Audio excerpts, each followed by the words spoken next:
이사야 63장 다 찾으신 줄 알고 한 절씩 교독을 읽겠습니다.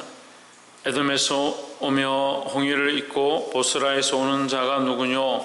그 화려한 의복 큰 능력으로 걷는 자가 누구뇨? 그는 내니 의를 말하는 자요 구원하기에 능한 자니라. 어찌하여 내 목이 굵으며 내 옷이 포도즙들을 밟은 자 같으냐? 만민 중에 나와 함께한 자가 없이 내가 홀로 포도즙틀을 밟았는데 내가 노함을 인하여 무리를 밟았고 분함을 인하여 질밟았으므로 그들의 선혈이 내 옷에 튀어 내 의복을 다 더럽혔음이니라. 이는 내 옷은 없는 날이 내 마음에 있고 내가 구속할 때가 왔으나 내가 본즉 도와주는 자도 없고 붙들어주는 자도 없으므로 이상히 여겨 내 팔이 나를 구원하며 내 분이 나를 붙들었음이라. 내가 너로 말미암아 망리를 밟았으며 내가 탐함으로 말미암아 그들을 취하게 하고 그들의 선혈이 땅에 쏟아지게 하였느니라. 내가 여호와께서 우리에게 베푸신 모든 자비와 그 찬송을 말하며 그 긍휼을 따라 그 많은 자비를 따라 이스라엘 집에 베푸신 큰 은총을 말하리라. 그가 말씀하시되 그들은 실로 나의 백성이요 거짓을 하지 아니하는 자라 하시고 그들의 구원자가 되사 그들의 모든 환난에 동참하사 자기 앞에 사자로 그들을 구원하시며 그 사랑과 그 긍휼로 그들을 구속하시고 애적 모든 날에 그들을 드시며 안으셨으나 그들이 거듭하여 주의 성령을 근심하게 하였으므로 그가 돌이켜 그들의 대적이 되사 친히 그들을 치셨더니 백성이 애적 모세의 날을 추억하여 이르되 백성과 양 무리의 목자를 바다에서 올라오게 하시니가 이제 어디 계시뇨? 그들 중에 성신을 두신 자가 이제 어디 계시뇨? 그의 영광의 팔이 모세의 오른손에 계시며 그의 이름을 영원하게 하려 하사 그들 앞에서 물을 갈라지게 하시고 그들을 기품으로 인도하시되 말이 광야의 행함과 같이 넘어지지 않게 하신 자가 이제 어디 계시뇨? 여호와의 영이 그들을 무사히로 데려가는 가시같이 행시게 하셨다. 주께서 이와 같이 주의 백성을 인도하사 이름을 영화롭게 하셨나이다 하였느니라. 주여 하늘에서 굽어 살피시며 주의 거룩하고 영화로운 처소에서 보옵소서. 주의 열성과 주의 능하신 행동이 이제 어디 있나이까? 주의 베푸시는 강국한 자비와 긍휼이 내게 그쳤나이다.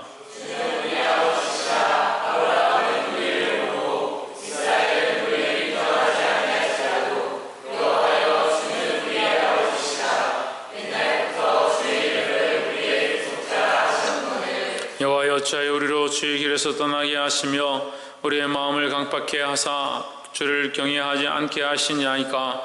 원컨대 주의 종들 곧 주의 산업인 지파들을 위하사 돌아오시옵소서. 주의 거룩한 백성이 나를 차지하지 오래지 아니하여서 그의 원수가 주의 성소를 위하였사오니 함께 읽읍시다. 우리는 주의 다스림을 받지 못하는 자 같으며 주의 이름으로 일컬음을 받지 못하는 자 같이 되었나이다. 아멘. 할렐루야. 우리 옆에 상사를 사랑합니다. 축복합니다. 이사야 63장 말씀, 이 거룩한 말씀을 통하여 하나님의 거룩한 마음을 깨닫게 되기를 주의 이름으로 축복합니다. 63장 1절에 보면 에돔에서 오며 홍해를 잇고 보스라에서 오는 자가 누구뇨 했습니다. 붉은 옷을 입었다. 에돔에서 오는데 붉은 옷을 입었다. 에돔을 심판하고 온다라는 거죠. 아브라함의 자식 가운데 에돔이다. 에돔은 누구냐? 이삭의 혈통이 아니고 야곱의 혈통이 아니고 버림받은 장자의 명분을 빼앗겨 버린 자의 모습을 얘기합니다. 그러니까 에돔은 에서의 후손들이니까 하나님께서 택하셨던 이스라엘 그 야곱의 집안이 아닌 다른 혈통을 얘기하는 거죠. 그러니까 하나님의 백성이 아닌 그 장자권을 버린 자들의 후손이다. 그들을 하나님이 어떻게 하셨냐? 그들을 붉은 옷을 입었다라는 것은 피를 얘기합니다. 붉은 옷을 입었다는 것은 피를 흘렸기 때문에 옷이 붉어졌다. 이렇게 볼 수 있죠. 우리가 요한계시록에도 붉은 옷을 입은 자가 나오는데 이 붉은의 의미는 이 심판의 모양을 얘기하는 겁니다. 붉은 옷을 입고 보스라에서 오는 이 누구냐? 그의 화려한 의복 큰 능력을 걷는 이가 누구냐? 능력으로 걷는 이가 누구냐? 그는 나이니 했습니다. 이 나는 누구냐? 이 나라는 존재 누구냐? 하나님을 얘기하는 겁니다. 하나님께서 심판하시는 심판주로 오셔서 심판하심으로 말미암아 그의 옷이 붉어지게 되었다. 그렇게 얘기하는 거죠. 큰 능력으로 걷는 이가 누구뇨? 그는 나이니 하나님이시다. 공의를 말하는 이요 구원하는 능력을 가진 이니라 했습니다. 우리가 구약적인 관점에서 이것을 성부 하나님으로 볼 수도 있는데 우리가 좀 더 우리가 신학적인 관점에서 볼 때는 예수 그리스도로 보는 것이 맞습니다. 그러니까 성자 하나님이 우리 가운데 오셔서 우리를 위하여 싸우시고 우리를 구원하셨다. 우리를 구원하시기 위해서는 어떻게 해야 되냐? 우리의 대적을 진멸해야 된다. 우리를 구원하시기 위해서는 우리를 공격하고 우리를 억압하고 우리를 구속하고 있는 그 구속을 풀기 위하여 우리의 구속자로부터 우리를 다시 구원하셔서 다시 구속하기 위하여 그 묶여진 올무와 갇혀진 것들을 풀어내셔야 된다는 거예요. 그렇죠. 그것을 위하여 싸우신다는 겁니다. 예수 그리스도의 십자가의 죽으심과 피 흘림과 실패로 보이지만 사실 그 피 흘림으로 말미암아 반대로 어떻게 되냐? 영적인 승리가 나타나는 겁니다. 세상에 묶여있던, 사단에 묶여있던, 죄 가운데 묶여있던 자들을 자유케 하는 은혜가 있다는 겁니다. 오늘 이 에돔에서 오는 이 누구며 붉은 옷을 입고 왔다. 누구를 얘기하냐? 예수 그리스도의 모양을 얘기하고요. 하나님께서 우리를 위하여 싸우셔서 피 흘리셨다. 하나님이 피를 흘린 것이 아니라 하나님께서 심판하심으로 승리하셨다는 모습을 얘기하고 있는 겁니다. 이제라 어찌하여 내 의복이 붉으며 내 옷이 포도즙 틀을 밟은 자 같으뇨 했습니다. 포도즙 틀을 밟는다. 포도를 틀에다 놓고 그것을 밟아서 그 즙을 짜가지고 이제 포도즙을 만들기도 하고 포도주를 만들기도 하는데 그 포도를 밟으면 어떻게 됩니까? 포도가 다 터져버리고 그 안에 있는 포도액이 밖으로 나오는 거죠. 그것처럼 이건 굉장히 잔인한 모습을 얘기하는 거예요. 사람을 심판하는데요, 그들을 밟아서 이겨서 피를 쏟게 하는 그런 심판의 모양을 얘기하는 겁니다. 그래서 하나님께서 우리를 위하여 싸우시는데 적을 어떻게 물리치시냐? 그들을 완전히 멸망시킨다는 거죠. 그래서 우리 편에는 어떻게 보면 잔인하게 볼 수 있지만 우리가 정말 똑바로 보면 하나님의 구원의 약속은 이 악한 것들의 멸망이고 우리에게는 기쁜 소식이다라는 거죠. 3절에 만민 중에 나와 함께한 자가 없이 내가 홀로 포도즙 틀을 밟았는데 했습니다. 우리가 밟을 수가 없습니다. 우리의 방법은 안 되는 겁니다. 누가 밟으셔야 되냐? 하나님이 하셔야 된다는 거죠. 이것이 하나님께서 섭섭해가지고 아무도 나와 함께 하지 않는구나, 나 혼자 했구나, 섭섭함을 얘기하는 게 아닙니다. 이것을 우리가 좀 더 보면요, 하나님 밖에 할 수 없고 하나님 밖에 길이 없고 예수 그리스도 밖에 방법이 없다는 겁니다. 우리를 구원하실 방법은요 다른 데 있는 게 아니에요. 우리가 어떻게 한다고 되는 게 아닙니다. 우리의 구원의 방법은요 예수 그리스도 밖에 없습니다. 예수 그리스도 밖에 없으니까 예수 그리스도 앞에 나오는 자에게 오직 예수 그리스도로 말미암은 구원이 있다는 거죠. 멍청한 사람들은요 예수 그리스도 밖에 없으니까 나 할 수 없지, 나 가만히 있으면 되겠지, 천만의 말씀. 우리가 하려고 해야 되고요, 우리가 믿으려고 해야 되고요, 우리가 찬양하려 해야 되고요, 우리가 인정하려 하고요, 우리가 우리의 죄를 토설하기 시작할 때 성령께서 오셔서 일하신다라는 거죠. 그들의 선열이 내 옷에 튀어 내 의복을 다 더럽혔음이니 했습니다. 옷이 더러워졌다, 피가 쏟아졌다, 그것을 얘기하고자 하는 게 아닙니다. 여기의 의미는요, 내가 너희를 위하여 싸웠고 너희의 포로됨과 너희의 구속됨을 위하여 내가 싸워서 그들을 밟았고 내가 완전한 승리를 얻었다, 그들을 완전히 멸망시켰기 때문에 너희는 이제 다시 예루살렘으로 돌아가게 될 것이다 라는 거죠. 단순하게 이 문장들만 보면 잔인하고 비참하고 왜 그렇게 해야 되나 볼 수 있지만 하나님의 방법은 우리의 생각과 다른 겁니다. 그러니까 이걸 인간적으로 해석하기 시작하면 아무 해석이 안 돼요. 무슨 말을 하고 있는지, 왜 이것이 여기 기록되어 있는지 이해를 할 수 없습니다. 하지만 이것 또한 철저하게 우리를 사랑하시는 하나님의 마음이 이 말씀 속에 기록되어진 거예요. 그래서 세상 권세는 멸망하고 산들이 무너지고 산들이 바다에 던져지고 모든 큰 권세들이 멸망하게 되어지고 임금들이 토굴에 숨고 바위야 나를 가려라, 산들아 내 위에 무너져라 라고 하는 이유가 뭐냐? 세상의 권세는요, 하나님이 임하실 때, 그리스도께서 이 땅에 심판하러 오실 때 그들은 부끄러움이 되는 거죠. 하지만 우리는 지금 괴롭고 힘든다 할지라도, 우리가 믿음으로 살면 지금 우리에게 권세가 없고 어려운 가운데 있다 할지라도 결국은 우리의 이 삶이 바뀌어져서 그리스도께서 우리를 구원의 길로 이끄실 것들을 믿기 때문이다라는 거죠. 이 하나님께서 하실 일, 오직 하나님만 하실 수 있는 일, 하나님께만 구원이 있다는 것을 믿으시고 승리하시기를 주의 이름으로 축복합니다. 두 번째는 9절에 그들의 모든 혼란에 동참하사 자기 앞에 사자로 그들을 구원하시며 그 사랑과 그 긍휼로 그들을 구속하시고 옛적 모든 날에 그들을 드시며 안으셨으나 했습니다. 자, 이걸 지금 8절과 9절에서 지금 무슨 얘기를 하냐면요, 하나님이 이렇게 하셨었다라는 거예요. 지금 이사야가 앞에는 하나님 당신을 표현하시고, 내가 너희를 위하여 싸웠고 너희를 위하여 내가 이 포도즙 틀을 밟고 너희를 위하여 구원했다. 그 하나님 당신 자기를 표현한 것을 보시면 사실은 성부 하나님이 성자 예수님, 우리가 예수님으로 표현해 봅시다. 여기 물론 이때가 예수님이 아니지만 예수님이 오셨기 때문에 그때부터 예수님이죠. 근데 성자 하나님을 부르는 게 제일 호칭이 맞지만, 어쨌든 우리가 좀 이해를 편하게 하기 위해서 하나님께서 예수님이 우리를 위하여 싸우셔서 승리를 거두셨기 때문에 그 예수님이 우리를 위하여 싸우시고 포도즙 틀을 밟고 적을 물리쳐서 그들의 피를 쏟은 것에 대해서 말씀하셨다. 그 부분은 앞에서 표현하는 것이고, 지금 이제 7절, 8절, 9절에 나와 있는 이 표현들은요, 이사야가 얘기하는 거예요. 이사야가 뭘 얘기하느냐? 중보자의 자리에서 얘기하는 겁니다.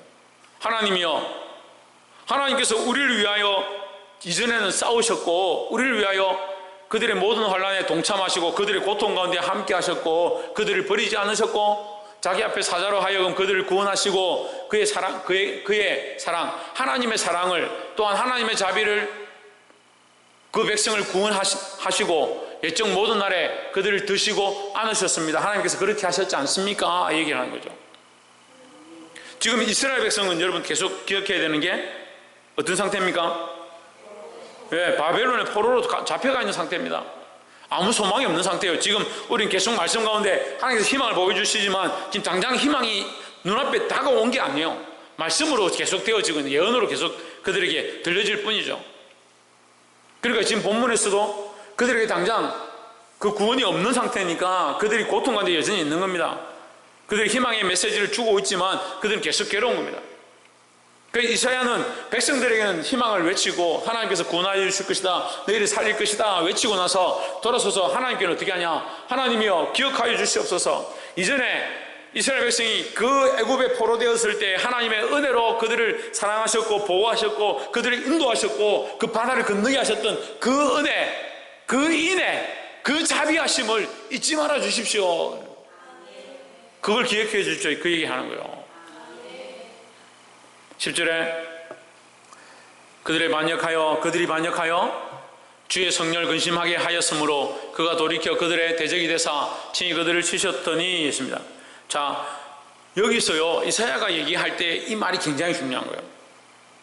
10절에서 뭘 인정합니까? 뭘 인정하고 있는 거예요? 그들의 뭘 인정하고 있는 거예요? 그들의 죄를 인정하고 있는 거예요. 그들이 잘못한 것을 인정하고 있는 거죠. 그래서 우리는 하나님 앞에 나와서 뭘 먼저 해야 되느냐? 우리의 연약함과 잘못과 죄를 인정하는 것이 먼저 되어야 된다는 거죠. 아무리 교회가 아름답고 거룩하고 많은 사람들이 모인다 하더라도 우리의 죄를 토스라고 내어놓는 일들이 없다면 회개가 사라져 있는 교회는 교회의 역할을 못하고 있는 겁니다. 교회를 규모로 보고 분위기로 보고 상황으로 보고 만들어진 모양과 디자인을 보는 게 아니다라는 거예요. 교회는요 하나님 앞에 얼마나 회개의 역사가 나타나느냐, 얼마나 더 하나님 앞에 거룩하여져 가느냐를 보는 겁니다. 이거 목사님 어제 회개했는데 뭐 오늘 또 회개할 게 있습니까? 날마다 거룩해져 가야 하고, 우리가 그리스도 앞에서 완전하지 않기 때문에 우리 회개는 끝이 없다는 거죠.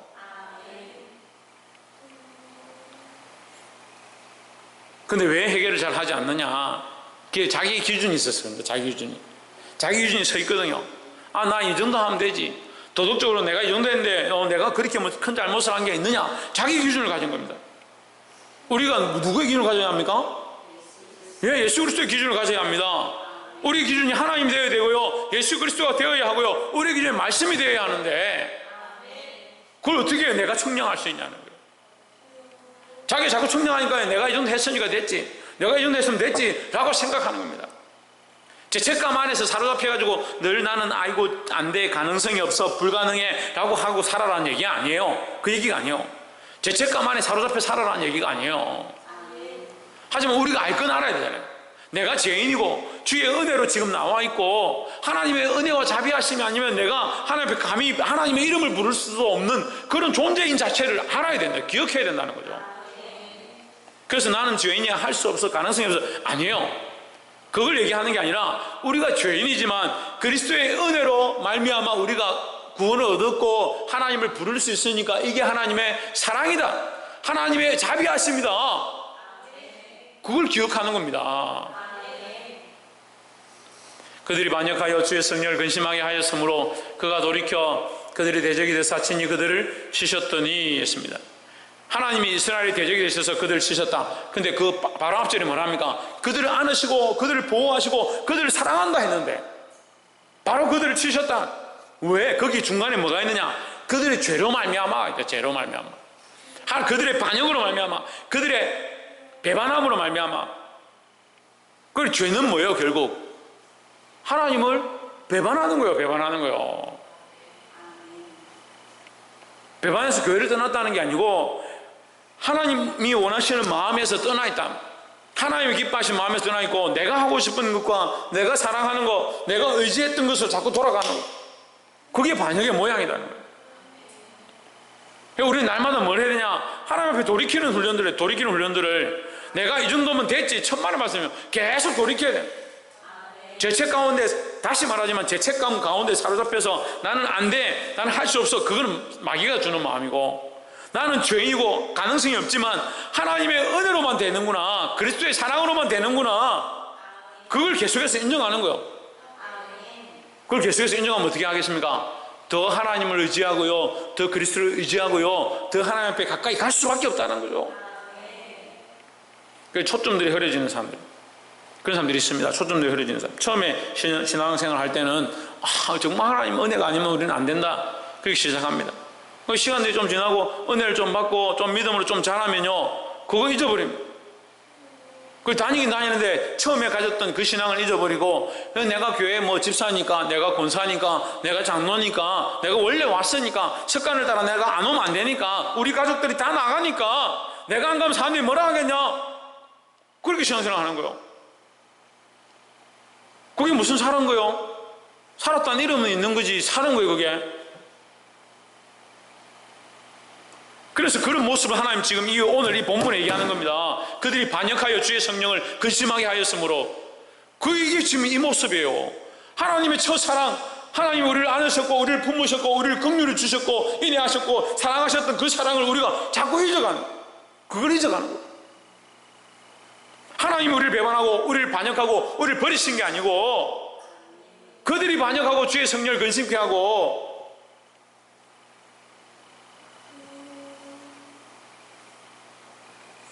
11절에 백성이 옛적 모세의 때를 기억하여 이르되 백성과 양떼의 목자를 바다에서 올라오게 하시니가 이제 어디 계시냐, 그들 가운데 성령을 두시니가 이제 어디 계시냐. 이제 백성들이, 이게 나쁜 뜻이 아니고 이게 기억한다는 것은 그 옛적 일을 기억한다, 다시 돌아가길 원한다는 거죠. 하나님의 그 사랑을 다시 회복하기 원한다는 거죠. 하나님이 우리를 구원하셨었는데, 우리를 인도하셨었는데, 우리를 바다를 건너게 하셨었는데 그 하나님 어디 계시냐, 그 하나님 우리를 구원했었지 않느냐, 우리가 왜 그것을 잊어버렸느냐, 지금 다시 돌아가는 거예요. 여러분, 회개가 일어나야 합니다. 돌이킴이 필요합니다. 다시 돌아가야 합니다. 하나님 여전히 거기 계시고요, 하나님 여전히 우리를 기다리고 계시고요, 하나님 여전히 우리 안에 말씀하고 계시다는 겁니다. 하나님께로, 예수 그리스도에게로 돌아가게 되기를 주의 이름으로 축복합니다. 마지막 세 번째로 15절에 주의 하늘에서 굽어 살피시며 주의 거룩하고 영화로운 처소에서 보옵소서. 주의 열성과 주의 능하신 행동이 이제 어디 있나이까. 주의 베푸시던 간곡한 자비와 긍휼이 내게 그쳤나이다. 자, 지금 이건 뭐예요? 이거 뭐 하는 것 같아요? 이거 지금 뭐 하고 있는 것 같아요? 우리 앞에서 볼 때는 주여 우리를 불쌍히 여겨 주십시오. 그건 뭐예요? 회개하고 돌이키는 것이고, 지금 이건 뭐예요? 우리가 반역했습니다. 우리가 잘못된 길로 갔습니다. 이거 회개하고 돌이키는 거. 지금 이 말씀은 뭐 하는 거예요? 도우심을 구하는 거예요. 기도하는 거예요. 기도하는 거예요. 우리가 회개하고 돌이키고 나면요, 뭘 해야 되냐? 하나님 앞에 기도하는 걸 다시 하나님께 구하는 겁니다. 이게 중요한데요, 무조건 기도를 하는 게 아니에요. 다시 말하면 무조건 구하는 게 아니에요.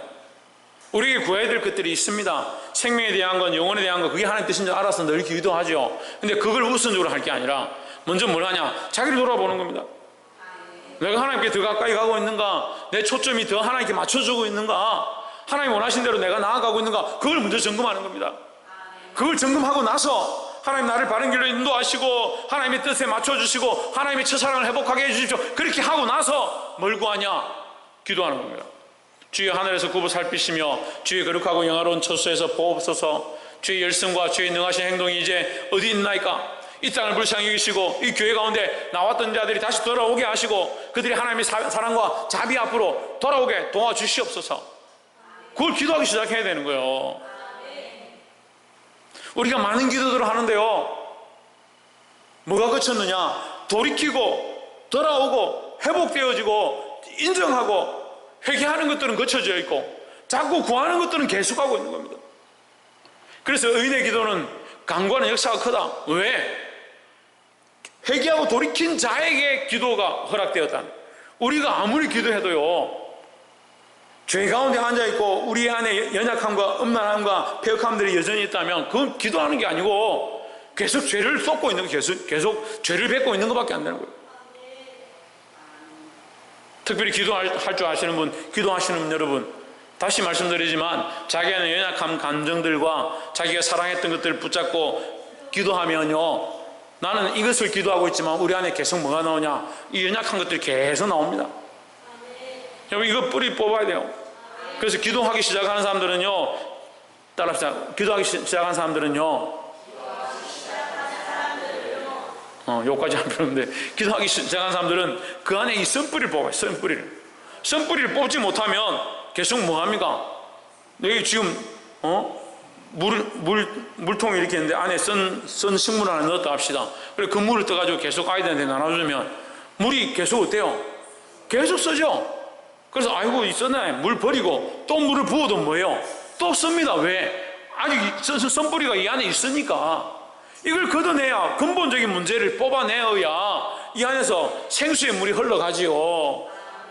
우리 안에 연약한 감정들과 나를 사랑하는 것들과 내가 하나님보다 더 우선시했던 것, 하나님께서 우리에게 뭐라고 하시냐? 너희가 반역하여 돌아갔던 것들, 그걸 지적하고 말씀하시는데 그 돌이킴이 없고 회개하고 하나님 앞으로 나오지 않냐고 회복되지 않으면 기도는 하고 있고 교회에는 앉아있는데 여전히 뭘 기도하고 있냐? 썬뿌리에서 나온 기도를 하는 겁니다. 아이고 목사님, 우리가 그렇게 말하지는 않지요. 쓴 것들 말하고 뭐 우리 안에 저주가 나오지는 않지요. 그렇지 않습니다. 여러분, 말은 그렇게 하지 않고 있다 하더라도 우리 속 사람이, 이 속의 것들이 여전히 폐역하고 악독하고 미움과 시기와 질투가 가득한 가운데, 분노가 가득한 가운데 하나님 앞에 부르짖는 거, 이게 제대로 될 수가 없어요. 16절에 주는 우리 아버지시라. 아브라함은 우리를 모르고 이스라엘은 우리를 인정치 아니할지라도, 여기 아브라함은 우리를 모른다. 이스라엘은 야곱이죠. 아브라함도 야곱도 우리를 모른다 할지라도, 이게 굉장히 대단한 얘기예요. 이게 이스라엘 사람들에게는요, 유다의 백성들에게는요, 아브라함의 후손인 게 그거보다 큰 게 없어요. 그게 최고예요, 최고. 그런데 아브라함이 우리가 후손이 아니라 할지라도, 야곱의 후손이 아니라 할지라도 그거 필요 없다. 그것보다 뭐가 더 중요하냐? 하나님이 우리와 함께 하신 것이 더 큰 일이다 하는 거죠. 주는 우리의 아버지시라. 옛날부터 주의 이름을 우리의 구속자라 하셨거늘 했습니다. 그래, 이게 더 크다, 더 중요하다는 거죠. 17절에 여호와여 어찌하여 우리로 주의 길에서 떠나게 하시며 우리의 마음을 강팍케 하사 주를 경외하지 않게 하시나이까. 원컨대 주의 종들 곧 주의 산업인 지파들을 위하사 돌아오시옵소서 했습니다.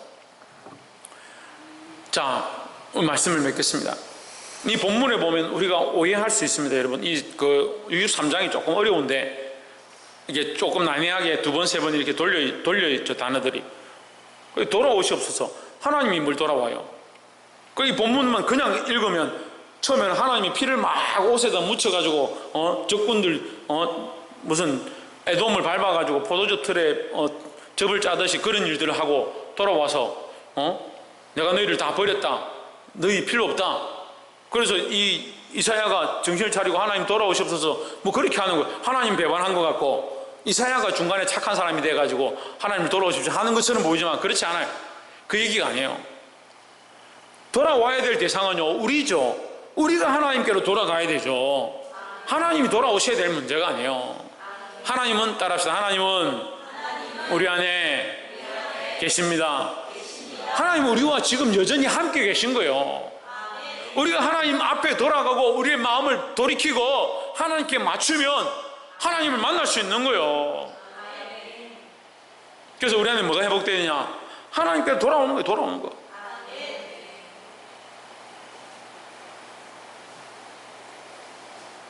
19절에 우리는 주의 다스림을 받지 못하는 자 같으며 주의 이름으로 칭함을 받지 못하는 자 같이 되었나이다. 이걸 돌려서 다시 읽으면 우리는 주의 다스림을 받고 싶은 백성들이고 우리는 주의 이름으로 일컬음을 받아야 될 자들입니다 라고 하는 거예요. 지금 이걸 기도하는 거예요. 지금 이사야가 하나님 우리는 주의 다스림이 필요합니다. 하나님의 통치가 필요합니다. 하나님이 우리의 주인 되심이 필요합니다. 우리가 하나님의 이름으로 일컬음을 받고 그리스도인이라고 이름을 일컬음을 받고 하나님의 백성이라 일컬음을 받는 그렇게 불려지는 것을 소망합니다라는 거예요. 사랑하는 성도 여러분, 하나님께서 우리를 위하여 싸우고 계시고 오직 하나님밖에 길이 없다. 하나님밖에 방법이 없다. 하나님밖에 구원이 없다는 사실을 기억해야 합니다. 그 하나님을 배반하고 나의 방법과 내 생각으로 내 감정으로 했던 것들을 내려놓고 돌이켜야 됩니다. 돌이켜야 됩니다. 돌아와야 됩니다. 우리가 돌아오기 시작하면 하나님께서 우리 안에 오셔서 역사하신다는 거죠. 그럴 때 우리가 하나님 원하시는 것들을 구하기 시작해야 돼요. 하나님의 다스리심과 하나님의 통치와 하나님 나라의 확장을 위해서 기도하기 시작해야 된다는 겁니다. 여러분 이 순서를 알고 바른 기도를 하고 또한 하나님 들으실 만한 기도를 드림으로 수많은 생명을 살리는 데 쓰임받기를 주의 이름으로 축복합니다. 기도하겠습니다.